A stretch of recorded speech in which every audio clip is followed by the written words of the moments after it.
Ladies and gentlemen, this is All Things Pro Wrestling with your host, Danny Harrow, and my co host, Mike Larkin, host of On the Mic with Mike and contributor to CCW Capital Championship Wrestling. ladies and gentlemen, we've made it to episode 10. I remember when we started this at episode 1. I can't believe we're here. What a better guest to have today than the one and only Bobby Fish. Bobby, welcome. Thank you, gentlemen. I am humbled to be number 10 on your 10's a good number. You guys are getting into your flow and feeling the groove. And yeah, there's no better time for me to be on than right now. Well, we're excited to have you on. Michael, All right. go ahead. So Bobby, let's start with this because what I love about it too is as well, I'm a kid that grew up in the 2000s. I'm a 90s baby. When you think of the independent professional wrestling scene, as a Long Islander, you think of the New York Wrestling Connection. There's Jersey All Pro Wrestling, rest in peace, Fat Frank. But one of the ones I really was a fan of that I got to see really live in person as well, besides those, was NWA Cyberspace. And I wanted to hit you with this because you, Bobby Fish, I remember seeing your match with one Rob Echoes, who would later go on to be Robbie E, and now we know him as Robert Stone in NXT. Yeah. Robbie around this time, I believe, is also teaming with Matt Stryker, who we would see, and a gentleman by the name of Billy Bax. But you Yeah. got to face him under the NWA Cyberspace banner. Talk about what it was like to see work with Robbie and where he has progressed now, because he, doing the manager thing, has really developed his own character. Yeah. Robbie, way back then, was awesome to work with. And we knew each other from the Northeast, like you said, anyway. So we are very comfortable. I think we might have done like a dark for Impact back in the day too, around this time. So Rob and I knew each other very well. I think our chemistry was easy. Neither one of us did anything super crazy. Not the luchador, but just in terms of moveset and whatnot. But Rob at that time, I think was still finding himself just like I was. And Rob was doing like the I don't know if it was the club kid or the DJ thing, or it was, but we were both definitely trying to find ourselves. And Rob had not even scratched the surface of his comedic timing and his just ability to like wear the egg on his face, so to speak. And I think that that's really where Rob now has found just a groove and become a one of one. Like, I don't think there's another Robert Stone out there. I truly don't. I think it's like Santino Marella. Santino was one of one, but nobody. And wrestling is about emotion. And the emotion doesn't always have to be anger or, disappointment. It like laughter is another emotion. And I think that that's what Rob has perfected and does so damn well. And then everybody forgets, like, underneath the suits and whatnot, like, dude's still pretty jacked and a hell of an athlete, and he can bump his ass off. So don't sleep on Rob. Can attest to that because I remember when he was in Impact at the time doing the Robbie E gimmick. Like, for those who have not seen him in person, like Bobby just said, very jacked, really fit the Jersey Show mold and ran with that He character. did. That tenure was so good. But yeah, like you mentioned, I think with the sky's limit from him, and much like yourself, I have to equate it to him. Another one with such knowledge that he really took in the tutelage. So I have to give him kudos on that too, because that's what it's about. Knowledge is power. Yeah. Yeah. And it's finding like your lane and your speed and your thing in this industry. And part of that is learning how that coincides with you growing and getting older, not just in age, but getting older from a standpoint of like, time in the business and what you want out of it and where you're content, or not even content, but just happy, like the things you want to sink your teeth into. When you're a kid, you want to be Hulk Hogan, you want to be Rick, like, you want to be Shawn Michaels, you want to be world champion. And there's absolutely nothing wrong with that. And there's everything right with it. But there's a maturation that I believe happens in this industry where when you've been in it long enough, that might be where you go and it might not. And if it's not, like, there's way more to this industry than being, world champion. Like there really, really is. Because at the end of the day, and I'm not telling anybody anything that they don't know, but I just put it this way. Like I've had in my life, I've been fortunate enough to have athletic success in a lot of different things. I've had losses too. I've gotten my ass kicked, whether it be football or it be kickboxing or whatever it is. But I just think that sometimes this business, it can be enjoyed in a lot of ways. There's not just one flavor of ice cream here. So, find your flavor and eat that as often as possible. I think to equate with what you said there and what I love about the variety of different styles of wrestling and different genres of it, I think that also can attest to many other ways you could do wrestling, whether it be commentary, announcing, being a producer, being an agent. Everybody has their place in there that really helps the superstars get better, not just studying the knowledge, but I think that's the most important thing that really goes into it. There's every moving part, but you can learn something from everyone. And like with professional wrestling, learning is everything and adaptation is key. 100%, 100%. I think the best quality that you can have, or if you don't have it, develop is just if you try to make everyone else better around you, like by default, you will get where you want to go. It'll almost manifest itself if you don't focus solely on you. And like, I'm a spiritual man. I'm a Christian. So like, I don't want to get this, thing in a biblical direction, but like, doing for the people around you and being that is gonna lead you down a road of success a lot quicker than being a selfish prick and politicking your ass off in the locker room to whomever you feel is pulling the strings. And at the end of the day, I think it all comes out in the wash. Like God, it's up to him. It's not on us. I think we all are. It's I'm sorry, Danny. Go ahead, man. no, but I was just gonna say it's kind of like just I always say, because I'm very religious as well, and like you said, not to kind of make that the topic, but I always say we're dealt with cards, and it's up to us how we use them, but it's not really our control in a sense. Like I hear this a lot. Like we can control, what we can control, and what we can't. We just got to kind of deal with it. So it's faith. Faith is not seen, it's not tasted, it's not touched. I haven't always had it. I have way more now than I ever have, and I trust that when things in this world right in front of you, they don't seem to be what you want them to be. It's not necessarily that that's the case. It's more a case of it's just not time yet. Like he may need you to experience some more of what appears to be negative before you're ready. So just got to trust it. That's what faith is. We always talk about trust the process, and we talk about God having a plan for all of us. And I just have to put that in there. And I always say this to people: patience is a virtue, God is a plan, but also at the same time, everything unfolds as it should. And I think that's really something that a lot of people need to hear and take into. Yeah, hell yeah. Just to get us out of the religious thing. Yeah. I'll say the word hell. All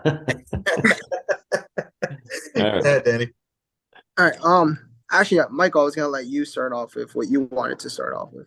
Sure. All right. So I will say this, sir. You were trained by the one and only, one of the greats, WWE Hall of Famer, Harley Race. We're talking NWA with Flair. We're talking Junkyard Dog King, Harley Race, WrestleMania 3. I wanted to talk about Harley just because he was a tough son of a gun, very old school values, man could kick ass and take names, but he had such a larger than life character. And really, from every time that he made his moment count, from every time he walked out the curtain to the ring, some of my favorite moments of watching him with my dad was Harley Race and Ric Flair. So I want to ask you, what was some of the stuff you got to learn from Harley, God rest his soul, and really getting to see the man that is king in action? Well, first and foremost, yeah, rest in peace. God bless Harley.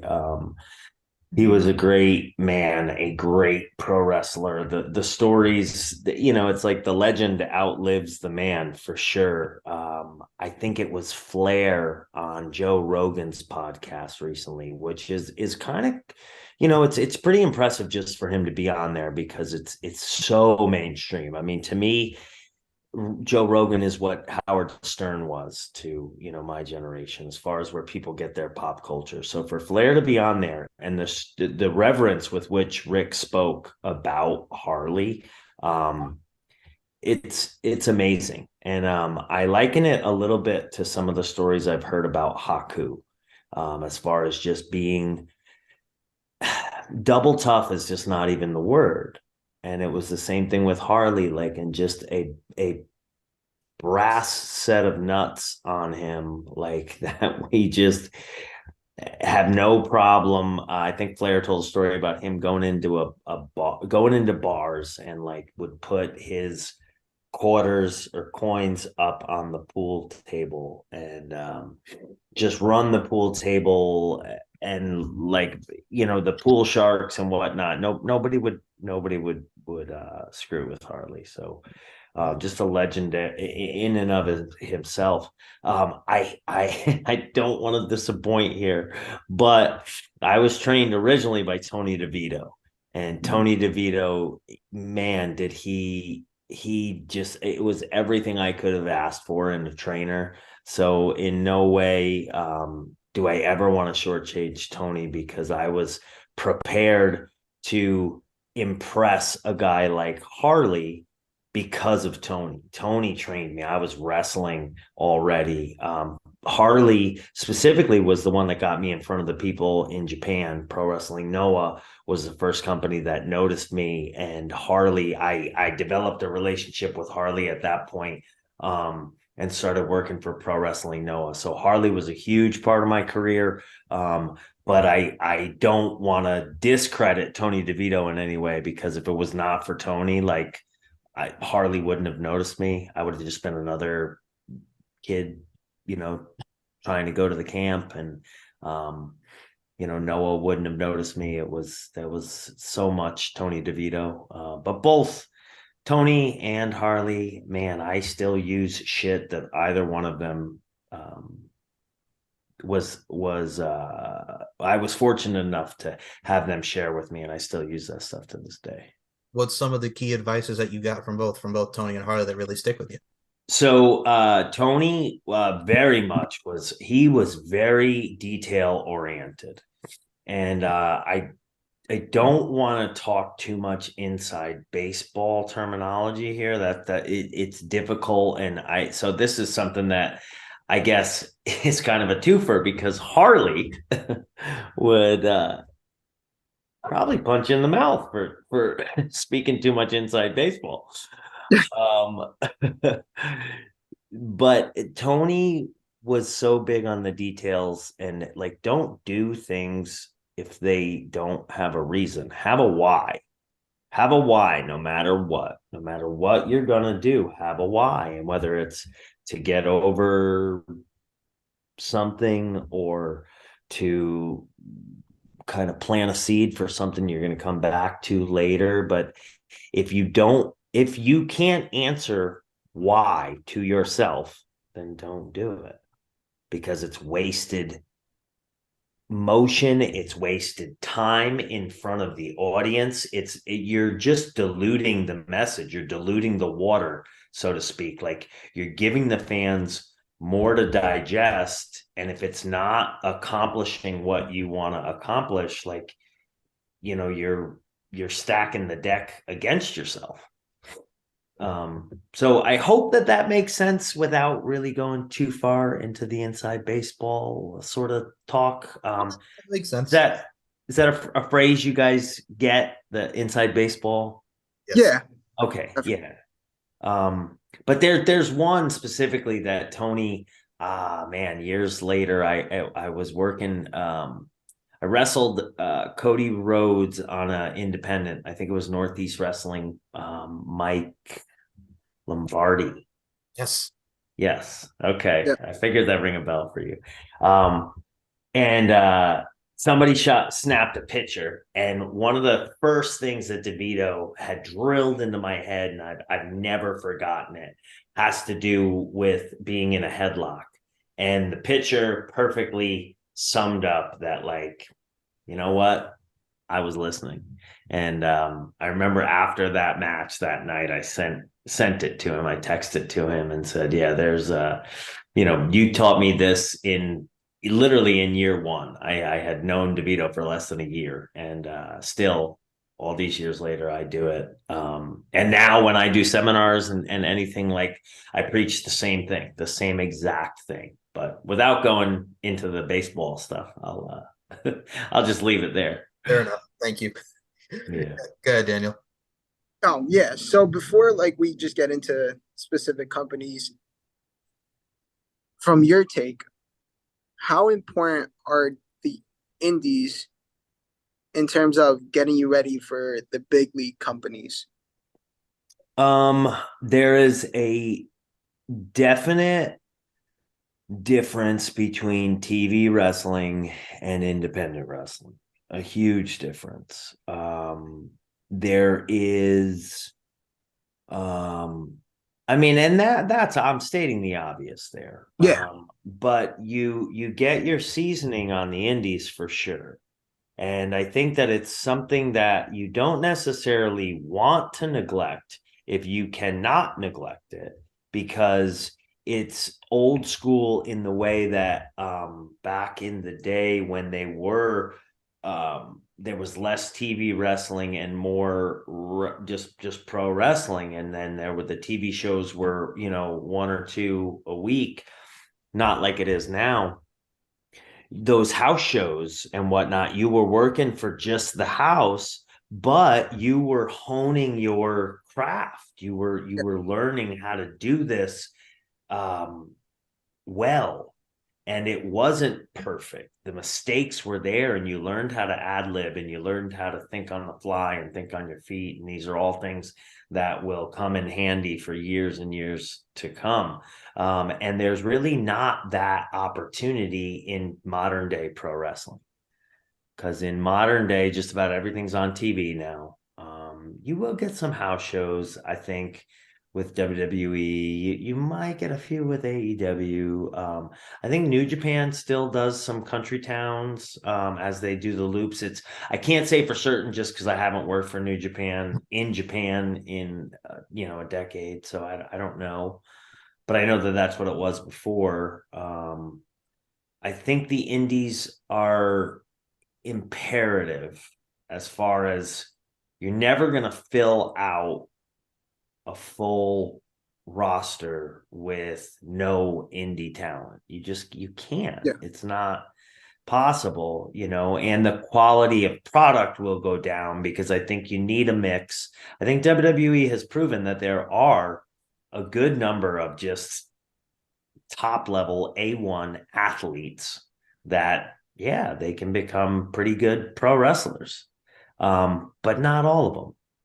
Being an athlete is, to me, it's very, very important. I think it gets a short end of the stick sometimes with people nowadays, because I think a lot of, I don't know. I just think some people that aren't very good athletes, for whatever reason, find their way in this, and they, I don't know. It just, you see it and you're like, something doesn't look right about that guy. He just, his feet don't match, or I don't know. I spot it a mile away. I don't love it, but it is what it is. I think there's room for everyone, all different styles and types and shapes and sizes.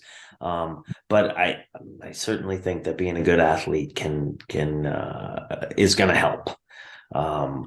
So it's not to say that you need to, I think you have to have a good mix. I think you have to have a good mix. And that includes, top college athletes. That includes, people who, Robert Stones, guys who just have this personality that you can't keep a lid on. And then you need the indie guys, the guys that are willing to grind. And this business is founded upon grinders.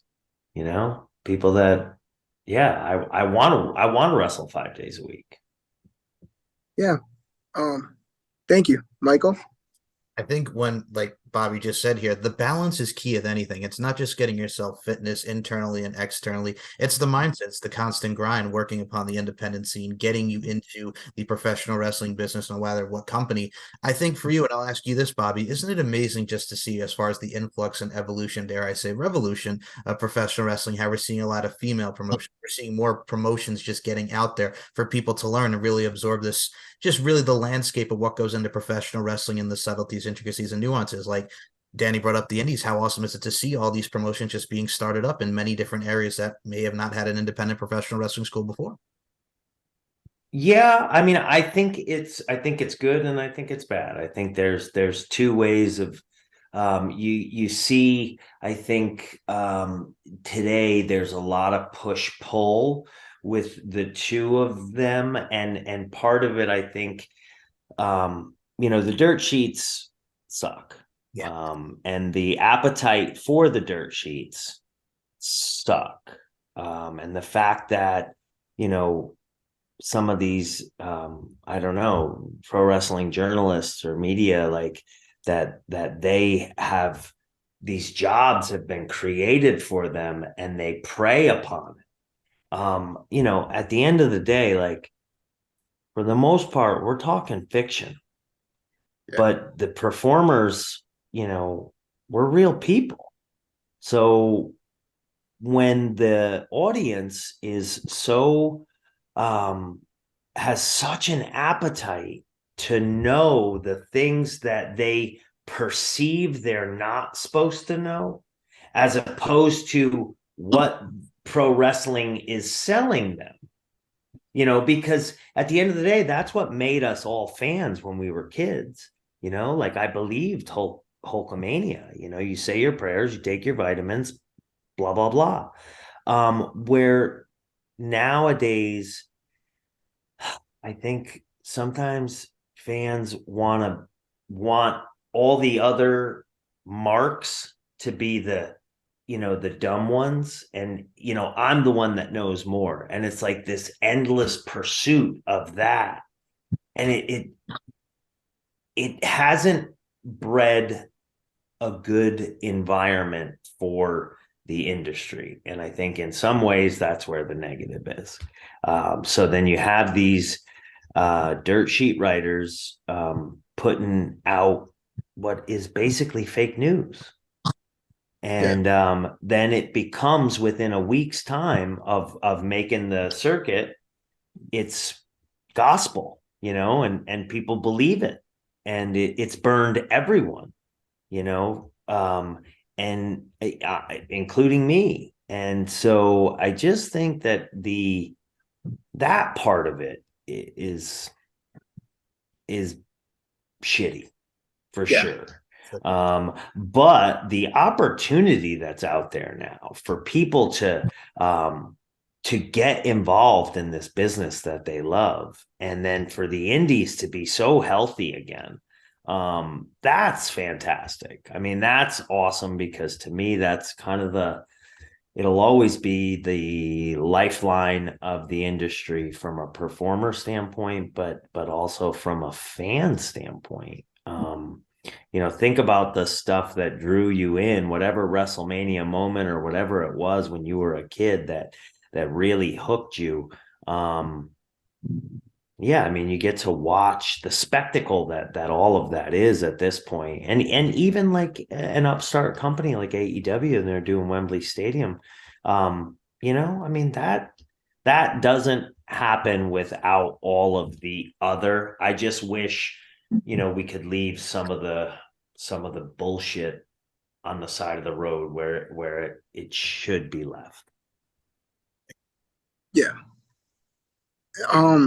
So with that being said, also just in terms of like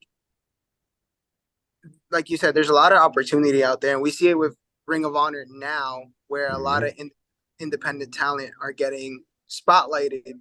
Um, would you say that from what Ring of Honor was back then to what it is now, you think it still keeps the same morals in terms of just spotlighting talent and making them bigger than what they were before?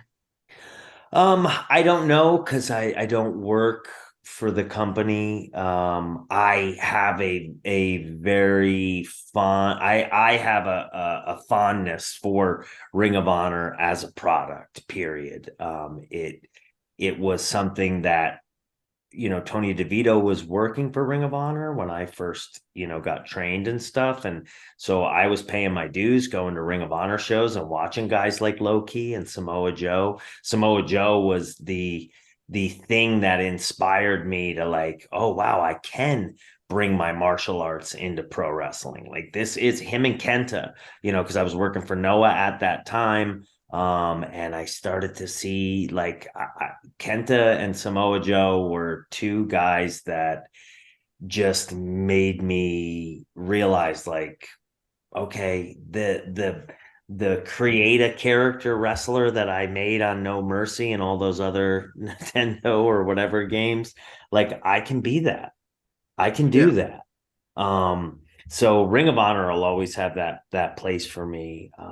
And I on the come up was, had a couple flirtations with Ring of Honor, but nothing really stuck. And then it finally did when Hunter Johnston hired me.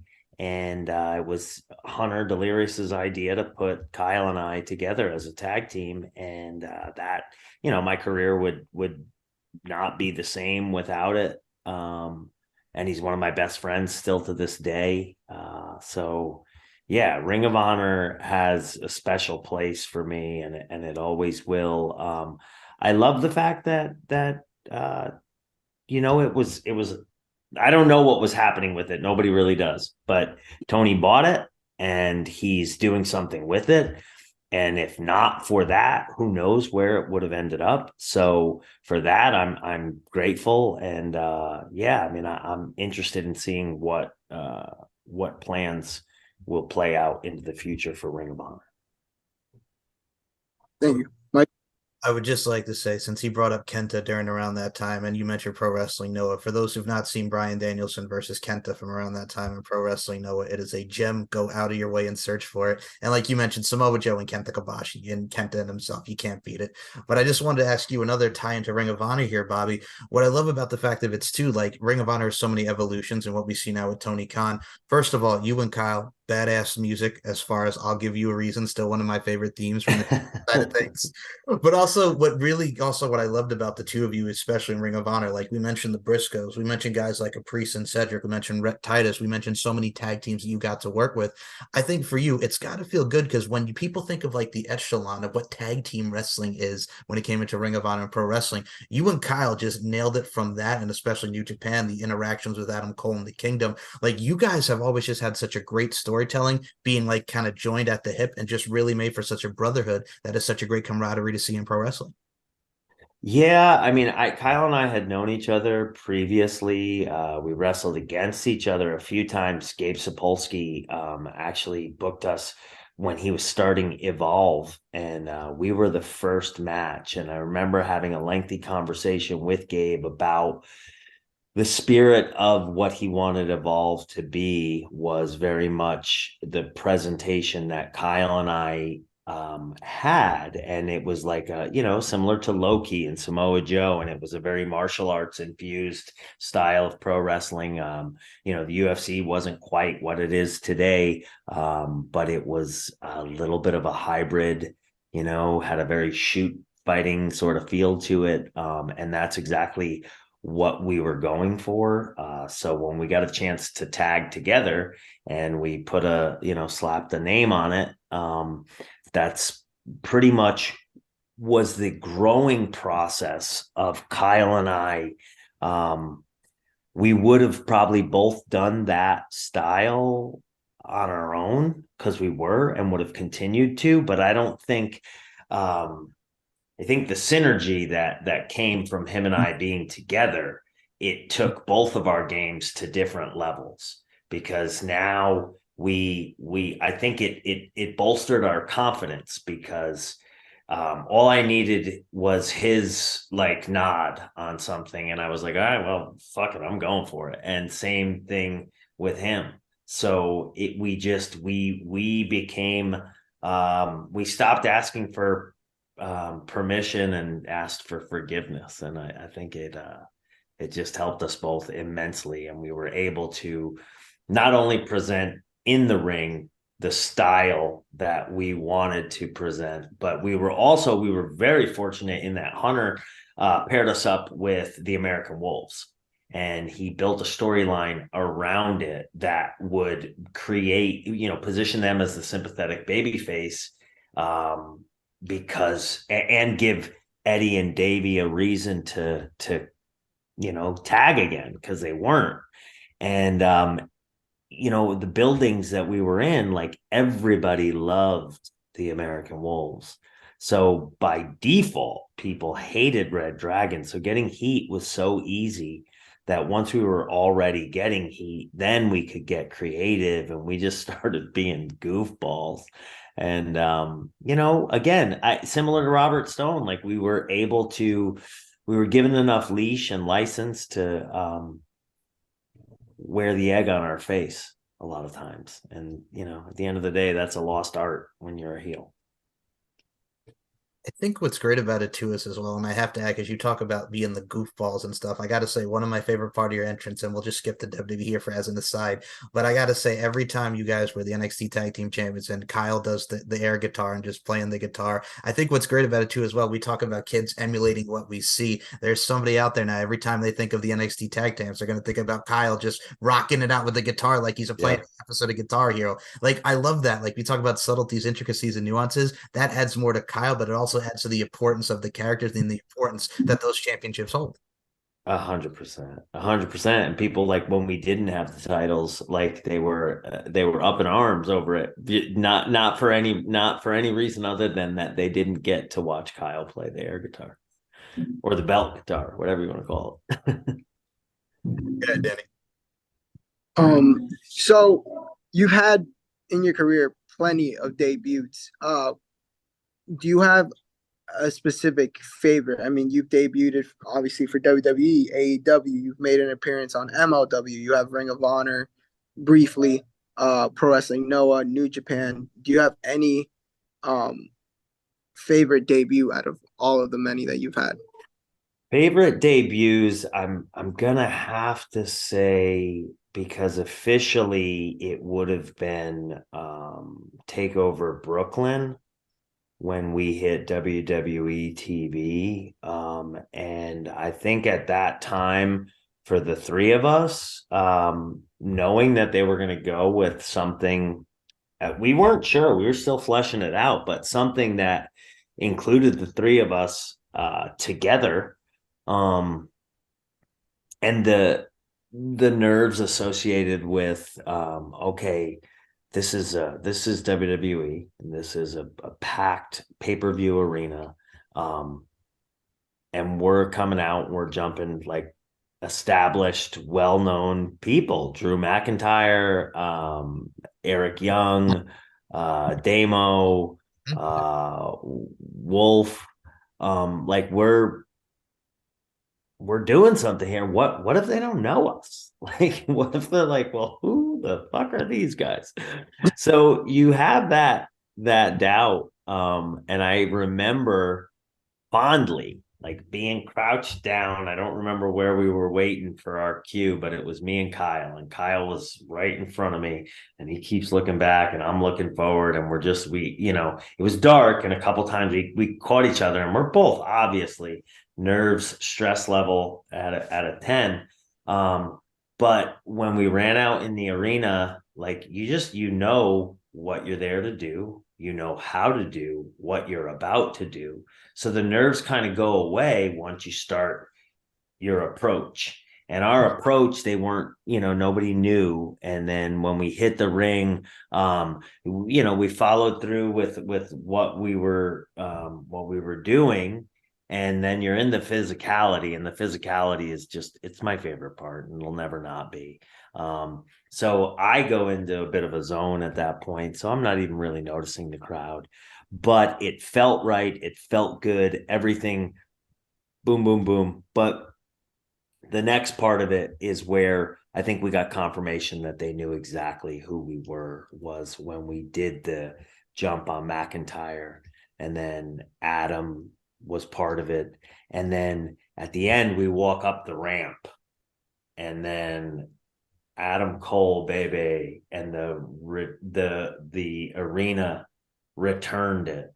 You know, they knew, they took the words from us, and so it was like, okay, wow, like they know exactly who we are, and What that was cool. was that like a sigh of relief right there when they're like when you got the reaction from the crowd up in the ramps when you were Yeah, I mean, the first one when Kyle and I came out, like I said, it was really kind of a blur, but it felt good. And when it feels that good, you just kind of trust it.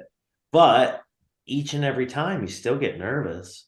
And then the second part felt good too, and it felt like we had done, we did what we needed to do, and then we're coming up the ramp, and just that part of it. And I'm pretty sure Adam was very. There was some anxiety for him too. Like, are they gonna they gonna fart on this or what? And the reaction was, it was electric, and I'll never forget hearing that come back at us. And yeah, so it was confirmation, and for them to know, yeah, I mean, it was confirmation for all of us. Like, yep, then we know who you are. so you talked to us about your favorite debut. You have faced the likes with Kyle, you have faced the likes of the Briscoes, the Young Bucks, Homicide, Kingston, Daniels, Kazarian, the Time Splitters. The list goes on and on. Do you have a favorite match that stands out to you?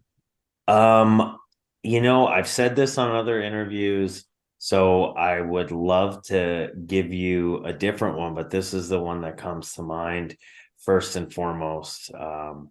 We had a match against AOP in Philadelphia. I believe it was a takeover. And for me, I grew up, WWF was definitely something I watched, but I was an upstate New York kid, so WWF, that was the backyard. But NWA started to be carried on TNT and TBS when I was a kid growing up, and you would get the Atlanta Braves games, and so it was some stuff that like our region wasn't, normally privy to.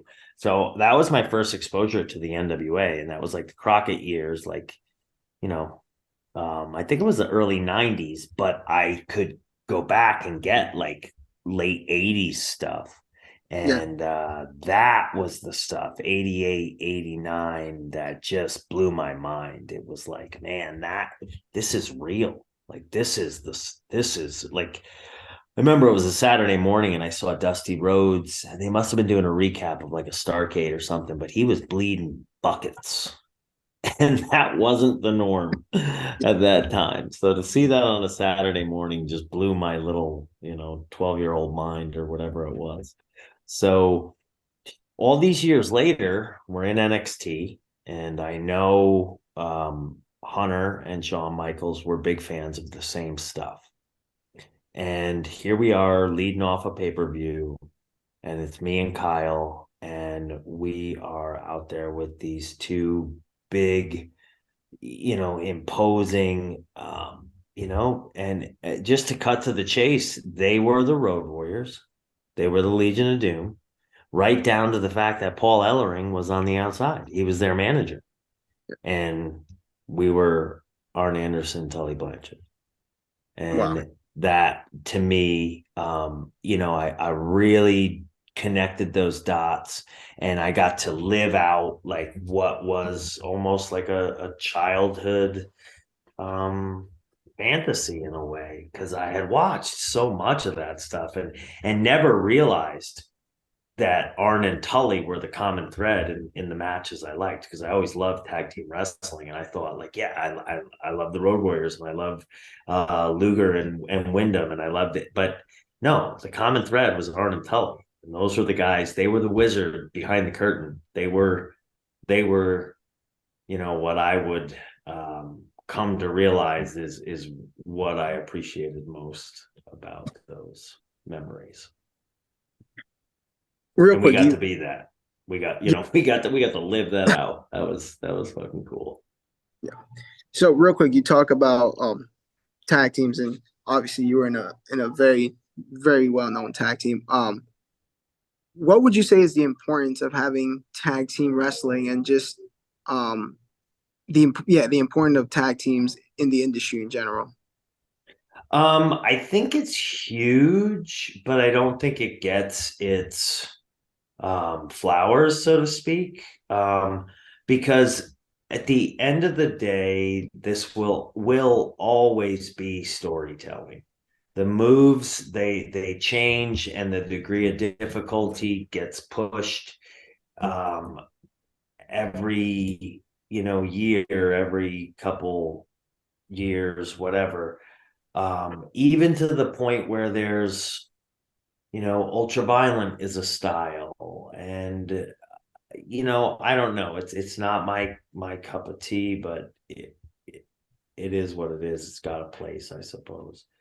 But I just think that with it being storytelling, um one on one, you can only tell it for so long before you want add a little spice. And a tag team match, 6 man, I don't think they all need to be different, but some variety is a good thing. And there's a totally different psychology that can be told, and a total story that can be told differently with a tag match. So I've always had a fondness for tag team wrestling. And I think that was, for me as a fan at a time when, we didn't know so much about behind the curtain, and I'm glad we didn't. And I just remember there were stories that were told in some of these tag matches where I now look back and know, like, okay, yeah, they did the cutoff here, and then the hot tag was what I was waiting for, and blah blah blah. And it's like, I just that to me is part of what I don't like about how much of the wrestling business has just been like pushed out there in front of the curtain instead of behind it. I think tag team wrestling can headline a pay-per-view. I think Yeah. it can be. I mean, they did it with WrestleMania this year, and the story was enough with Sammy and Kevin and the Usos. So that proves it to me. I think, and I thought this for a long time when I was the year I was with AEW. You had all these tag teams. You had I was there, and was hoping Kyle would be coming in. And if not, like I felt like, okay, well, me and Adam, there, people know the history there, but especially once Kyle came in. And the Briscoes were, floating around. We didn't know, but something maybe. And the Bucks, obviously, we have this huge history. Just all these different teams. And I thought, like, man, this is the time to do a Crockett Cup pay-per-view. This is the time. It's all tags. And I thought that in particular, the AEW fan base would eat it up. And it would be a challenge to the boys, to the tag teams, to be able to look at it and go, okay, we're doing a pay-per-view full of tags. They can't all be the same. So like, we're really going to have to go out there and work. I think there was just some money left on the table not doing that, but who am I? It's not my company. And if someday I have a company, I'll do a Crockett Cup. I think tag team wrestling is needed. I think it's a integral part. Thank you. I have to agree with him on that. First and foremost, I know we saw a lot with the focal points back in the day, especially when the Dusty Rhodes Classic started up, and we saw the Mae Young Classic and we saw the Cruiserweight Classic. I think that's a nice influx. Like you talk about tag team wrestling, like you look at some of the legendary teams, and I'll include yourself in this, Bobby. You look at the Bulldogs, you look like you mentioned Arn and Tully, you look at the Road Warriors, you look at the Legion of Doom, you look at so many influxes there that are larger than life. But like you talk about, there's a balance with everything. So you may have high octane aerial assault over here, then you got these powerhouses. I think much like we talk about how not everything has to be chocolate and vanilla. You can let's throw some Neapolitan in there. Let's put something in there for everybody. So I think the influx of tag team wrestling, especially what we're seeing now coming up in various promotions and especially the indies as well. I think it's a nice mix. And I think a lot of people who listen to this and a lot of people that we get to see, I think a Crockett Cup is very much well needed. I have to just add to that point. Yeah, I don't think it gets I don't think tag team wrestling gets the fanfare it deserves, because I think there's way more fans of tag team wrestling. I think it's way more pro tag team than it is anti. Like even the one, people who are like, no, I like the heavyweight championship matches, or I like the big matches. Like they still like tag team wrestling. Nobody doesn't like tag team. Like if you don't like tag team wrestling, lose my number. We can't Yeah, be friends. I agree. Michael, go ahead.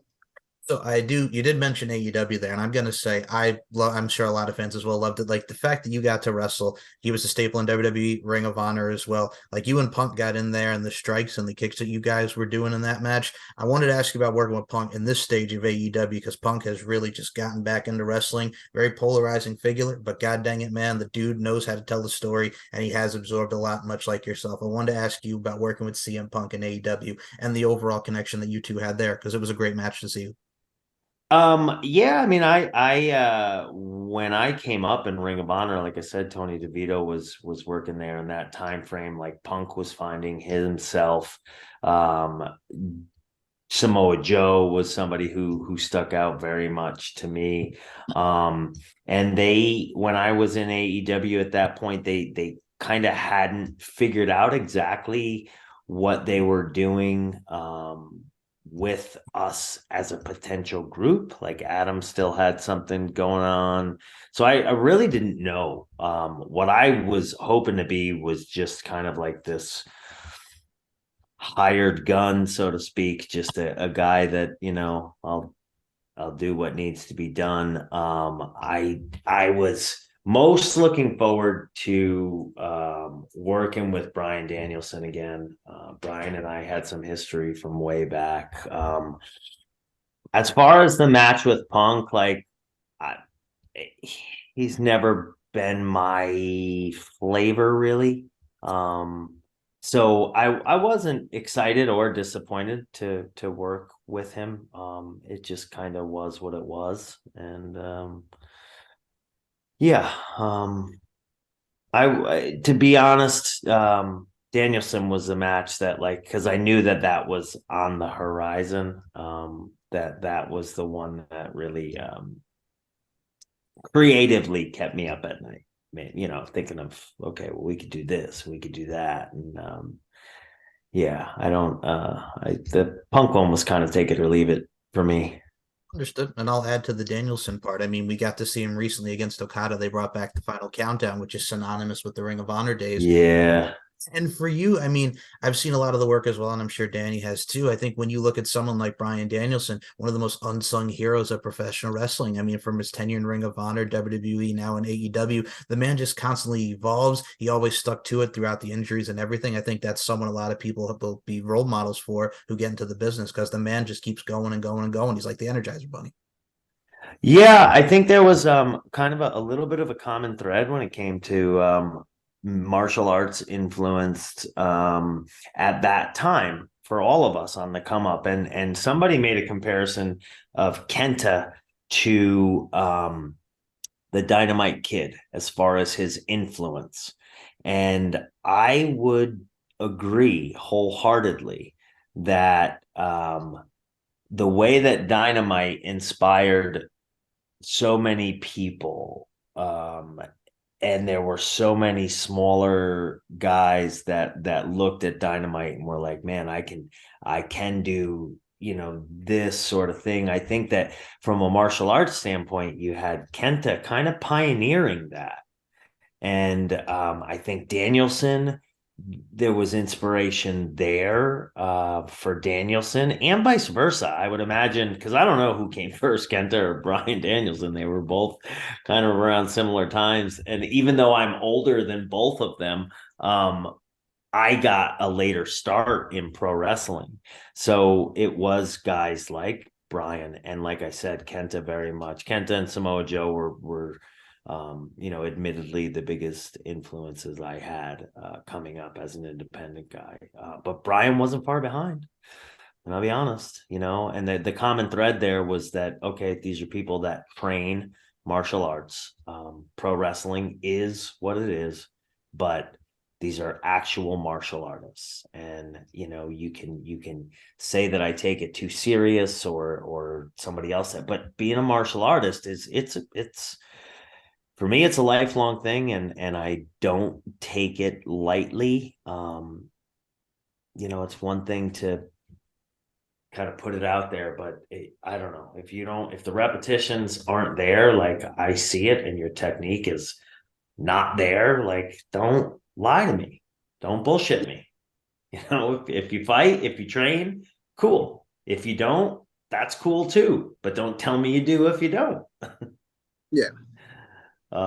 So, and I think that for guys like that, I think, like, you look at Brian Danielson, the man trains.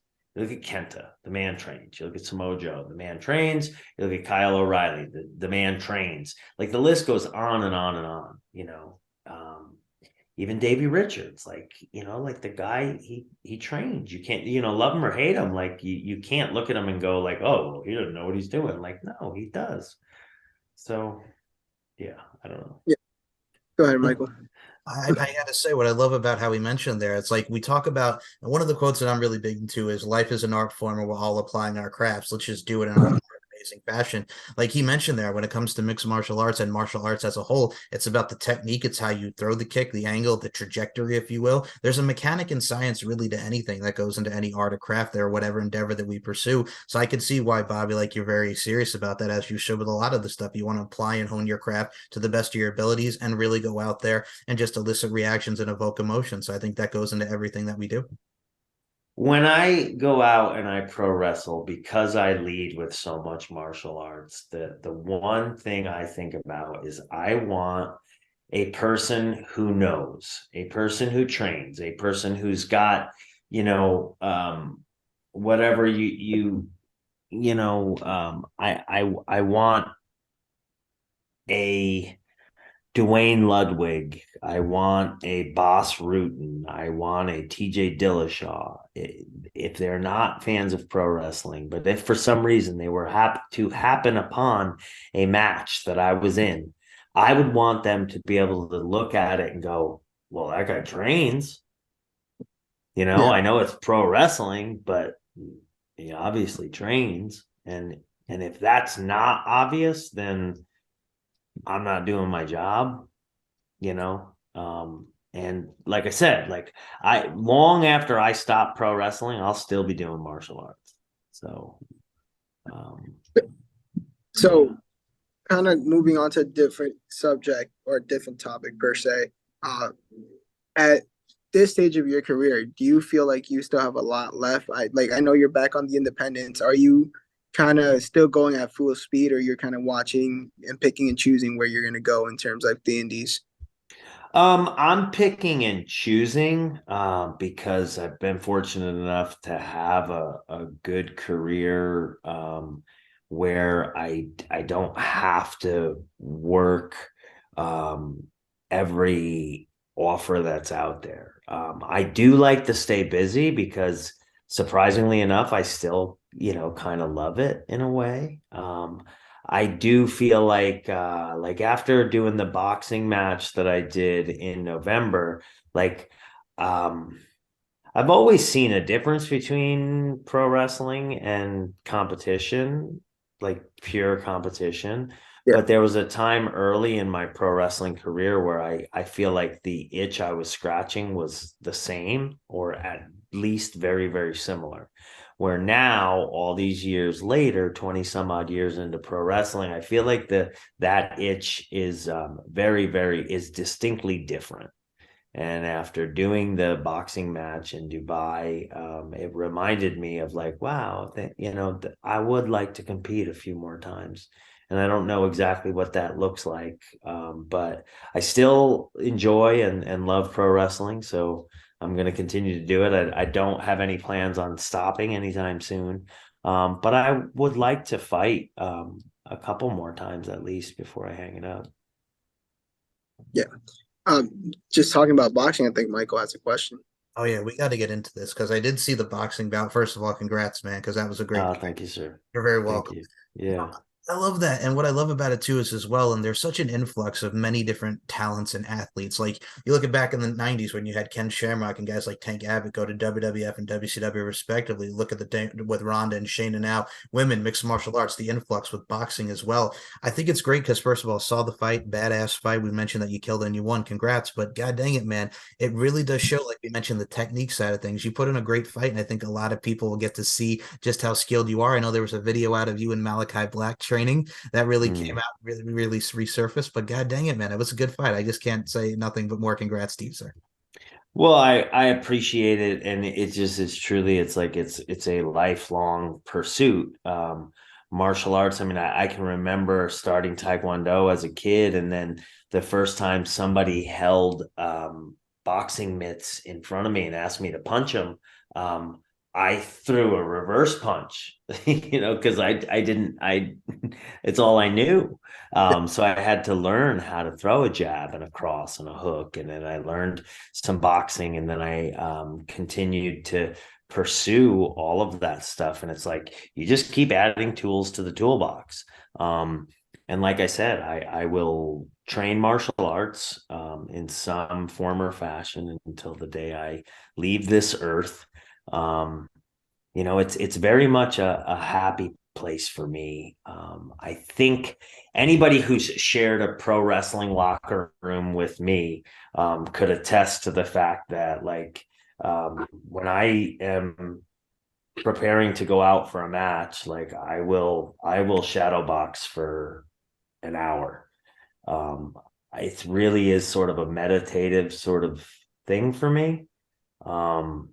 It's not like I'm in a trance. I mean, you can interrupt me and I'll call my name. Like I'll say something to you, I'll respond. But You're fine. I feel very much at home linking together combinations. And I'll say now at this point in my career, those combinations and stuff that have endlessly provided me with an outlet for my creativity.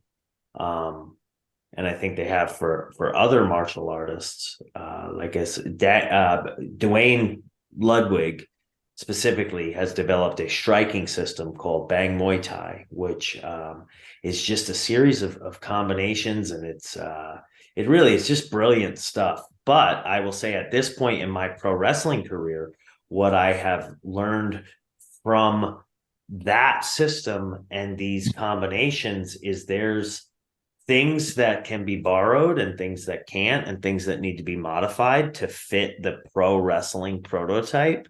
And I feel like I've developed a little bit of my own sort of system that works specifically for pro wrestling.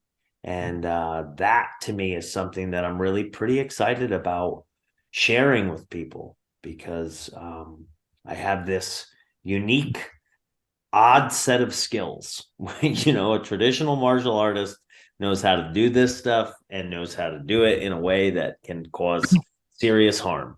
And do I have some of that? Yes. But then I also have this really odd ability to make it, without going inside baseball, I have this odd ability to make it palatable for pro wrestling. Fair enough. And I think and that's something I would like to share with people. Course. And I mean, for you, I mean, the other thing I just wanted to add to that, I mean, we see so many influxes of MMA, boxing, and wrestling, like everything incorporated with your style and many others. I think for you, which I thought was also very cool just to see where he's come from, you look at guys like Pat McAfee, who came from the football world, though this thing is ring announcing, and you guys had an amazing War Games match with Team McAfee and Team Undisputed Era. And what are the Mm. influx of working with Pat and just really coming into that whole fruition there? Pat was awesome. I've not known too many people that came into pro wrestling from that, like, whatever you want to call it, like the celebrity or Yeah, the entertainment. whatever realm. But Pat came in very humble, was an easy person to get along with. He was funny, he was engaging. I liked Pat, man. I dare I say, like, I loved working with Pat. Pat came, took it serious, still had fun, but was serious about it being well done. And that's all I can ask for. So yeah, I got nothing but A plus pluses for Pat McAfee.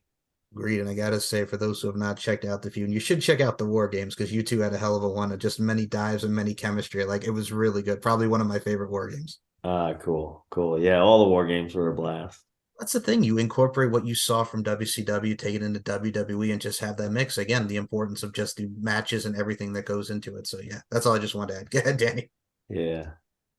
So with all the knowledge you have gained and picked up throughout your career, with you doing seminars, how important are seminars to you with dropping knowledge on the younger generations and anyone willing to learn?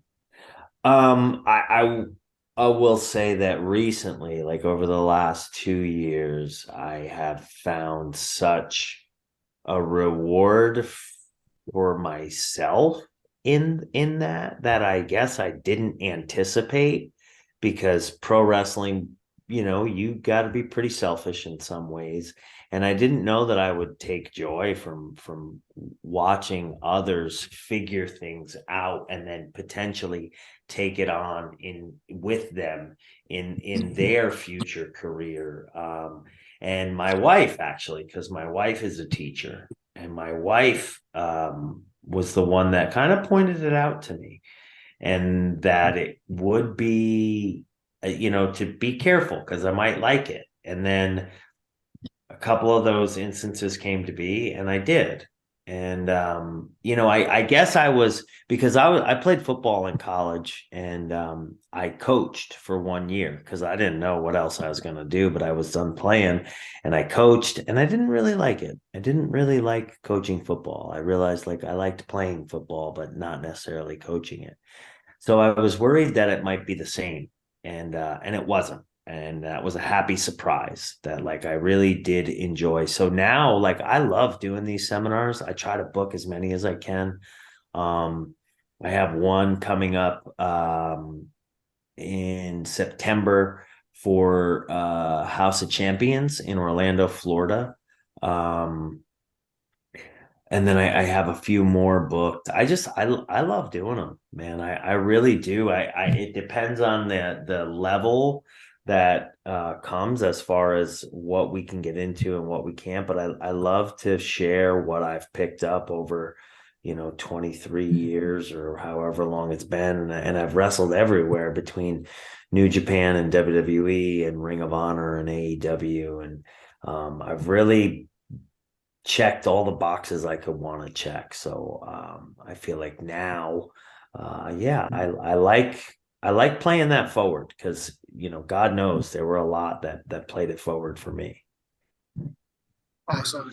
Yeah, I mean, just for anyone listening, if you see a seminar for Bobby in your area, I would say definitely go. I mean, who better to learn from than Bobby himself? So Well, specifically, I think, and like I said, I've developed this little bit of a system and a belief when it comes to my pro wrestling, and the importance of well done striking. And that's not to say that you have to be a strike heavy pro wrestler to benefit from it. I think that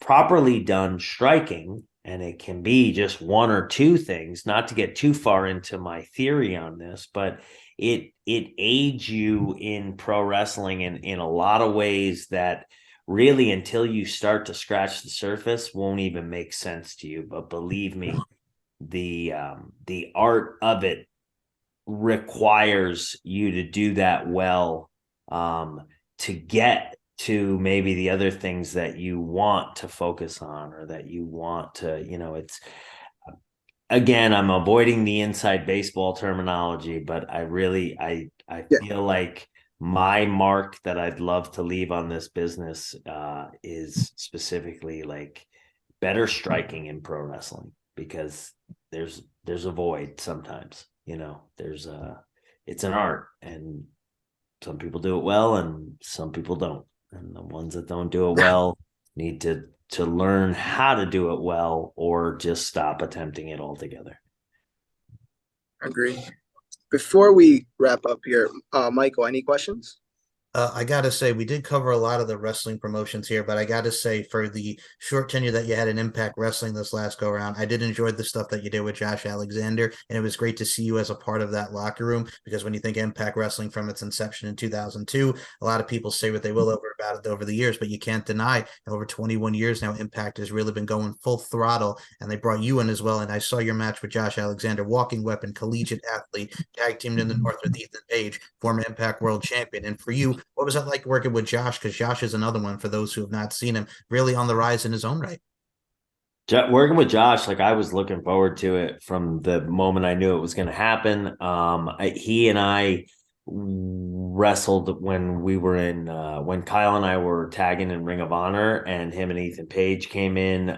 They weren't there long, but they came in for a couple of shots, and we were fortunate enough to wrestle them at least once, maybe twice, and the chemistry was there with both of them. So I knew it would be there with Josh, and I enjoyed it just because I like what he does. I like his style. There's not a lot of daylight in his work, we'll say, and I like to think of mine as the same. I didn't get into pro wrestling all the way back in 2001 or whenever it was, to go out and dance. Like, I like to hit people, and I like to get hit. Um, there's a measure of balance that needs to be in play, but, like, come on, man, we're men. Let's go out and at the very least pretend to be fucking men. Exactly, and tear it up. And Yeah. the only thing I'll other add to that, man, I got to say, first and foremost, like with any professional wrestler and many of the greats that get into it, I got to say your dedication, your passion, and just your overall love of professional wrestling does not go unnoticed. And really, all I could say is thank you for what you've done for pro wrestling, sir. Thank you. I appreciate it, man. I mean, those were the guys that really um kind of lit my fire when I was a fan, when I was a kid. I mentioned a few of them throughout this interview, but it was guys like Eddie Guerrero and the Dynamite Kid, and uh the Great Muda. I mean, how could I not? He's my hands down favorite wrestler ever. I mean, just guys that, yeah, they took pride in our business. Arn and Tully, guys that yeah, they're the workers. I was part of what I loved about our run in NXT, is that three of my friends and myself, we were considered the workhorses of that time in that company, and that's exactly who we wanted to be. With the four of us individually, like, we wanted to be workhorses. Use us. I'll wrestle 10 times a night, and that's what we wanted to be, and that's what they were willing to let us be. So yeah, very cool.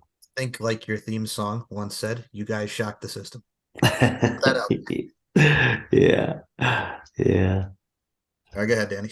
As we come, oh, as we come to a wrap here, there's one question that we like to ask every guest before we wrap up, and it's my favorite part of the Okay. entire interview. If you had the intention of, yeah, if you had the attention of the entire world for 5 minutes and you had to give them one piece of advice, what would it be? Because I am a card carrying Hulkamaniac, it would actually be three pieces of advice: to say your prayers, eat your vitamins. I think I'm forgetting the other one. Say your prayers, eat your vitamins. What's the third one? There's say your prayers, eat your vitamins. No, it's just say your prayers, eat your vitamins. Yeah, say your prayers, eat your vitamins. Yeah, but I think there was a third. I think that, oh my God, Frank Ferraro is going to kill me. I'm a card carrying. Let's say your prayers, take your vitamin. I was about to say eat your vegetables, but I'm like, what is he, friggin' Popeye? No. I am vegan, so Hey. let's say it that way. Say All your right. prayers, eat your vegetables, and take your vitamins. Fair enough. All right. Excellent. Yeah. Awesome. This has been episode 10. It was an honor to have you on, especially as our Thank 10th you. guest. We are growing, and to have you come on and speak to us and give us time out of your day. We really, really do appreciate it. Of course, gentlemen. Thank you. I appreciate you having me on. If you're looking for Bobby Fish merchandise and apparel, go to bobbyfishapparel.com. You can follow me on Instagram or Twitter at the Bobby Fish. Tune in to my podcast, the Undisputed Podcast with Bobby Fish. We are on all your podcast platforms. I think that's Spotify, iHeartRadio, all the goods. I'm told it's every place that you get your podcast. So whatever that means. But yeah, please tune in. We have a blast doing it. We are quite across the board. I mean, we do a lot of wrestling talk, obviously. But there's some MMA in there. You never know who's going to pop up. We had Kenny Florian on. We had Rampage Jackson. We had Kieran Cross recently. We had Malachi Black. We had, Scotty Too Hottie. We really, we try to keep a good variety moving. So tune in, check us out. We are on YouTube with that. We are also on TikTok. I should have the handles of those, but I don't because I'm bad at my job. We'll put the links down. Okay. Yeah. Look in the description. They'll be there. Yeah. Well, ladies and gentlemen, this has been episode 10. I am Danny Harrell with my co-host, Mike Larkin. And today we had the one, the only, Bobby Fish. This is us signing off from episode 10, and we'll see you next time.